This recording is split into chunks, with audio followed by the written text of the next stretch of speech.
I paint, I always like to paint things that are sad or about murder or blood or something. I don't know why, it's just, sometimes it used to help me get rid of my anger and pain, but then it's like I tried so hard to get all my pain out. It's like I started different ways of getting it out, which people don't really know of. Shandy is a Year 9 student, and the issues of feeling sad, depression, that's always on the agenda. I have lots of phobias and problems, and I get real panicky and everything.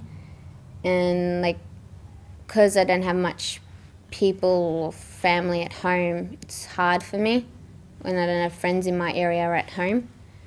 Shandy is the type of person, she doesn't really socialise much outside of school, and she spends a lot of time in her room with her artwork. So for her, that's her way of expressing her emotions, her feelings. Yeah, I don't really know why people like this one, but it feels like I hate it because everyone else likes this, but it's not me. I believe there's artwork she keeps at home which she finds probably a bit too scary to show people. I like to show people, but I feel people are scared of what I do, the way I paint, and yeah, it just feels a little sad to me. The colours I would mainly use would be blue because it is the colour of depressed, to me anyway, and I use black because I feel like I'm alone, and usually I always like to draw girls symbolising me the way I am, just crying and just sitting there like all by herself. So she keeps that to herself, but her mum certainly supports her in her artwork, and we certainly encourage her. She's won a local award just recently, and her work is displayed around the school and was actually a centrepiece for our mental health forum that we had back in March.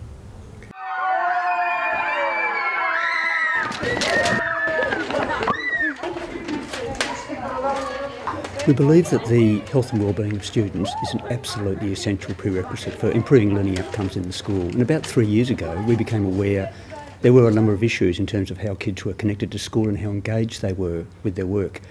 So we set about changing the way teachers address the issue of health and wellbeing and accept that the health and wellbeing of students is the responsibility of all teachers. So we were looking around for resources that would help us transform the way we seek to improve health and wellbeing in the classroom. We became aware of the Mind Matters program, and the resources were just what we've been looking for. Today, guys, what we're going to be doing is looking at mental illness. To start us off, we're going to be watching a Mind Matters video. It's talking about all kinds of symptoms people can have, like depression, schizophrenia, the types of medication and stuff they can take to help, bulimia as well. And it was just sad to see it, and some of the things I didn't even know about, and some of the things that were on the video is what I've been trying to figure out about myself. And just watching that, it just kind of realised some of the things I have as problems. I understand what they're feeling because it used to happen to me in Year 7 and that. But after it happens, I usually talk to them and that, see what happens, and try and help them in what way is the best. I don't see illness should be treated as like someone's an outcast. I reckon they need help and support. Sometimes that's what I want.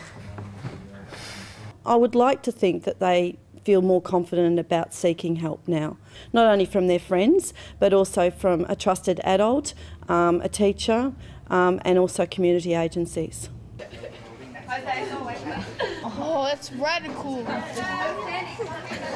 It was hard for me to come out at school, and just knowing that there are those little groups, you know, always going to pick on you.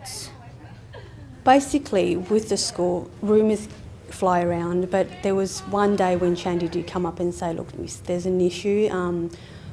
There were 2 of them who she started to have a relationship with another young person at the school, and she just felt that there was a bit of drama in the schoolyard about that. I was tired of hiding who I was, It's like, I don't know who I am, but like that's what I was trying to do. I was trying to figure myself out, and I just wanted to go out of the school and be who I was with people I like, instead of having to just keep it a secret. It wasn't as bad as I thought it would be.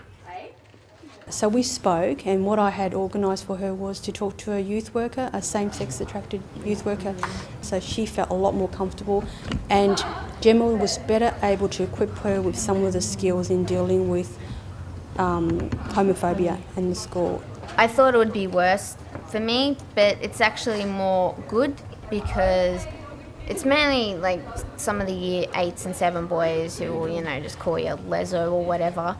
But it's like they don't matter to me, because I've got my friends who will stick up for me. Shandy's attendance at the school has been a lot better lately, and that's because she's starting to cope with issues and not taking matters to heart so much. We try to equip her with those coping skills and strategies, and I think she has been able to do that. Coming to this school, I think it has made a little bit of a big difference, because I've met people who do care for me, and people like make me feel like I'm worth something. Our whole welfare program, our whole pastoral care program, Mind Matters, is an absolutely essential part of that now. It's been accepted by the staff. It's made a real difference to the way students feel about the school and feel about their learning. We can say that over the last 3 years, the extent to which the kids are connected to the school, their self-esteem, their sense of well-being, their desire to be here has improved significantly. And just knowing that you always have bumps on the road, but knowing there are people there for you, which is like really the greatest feeling I have.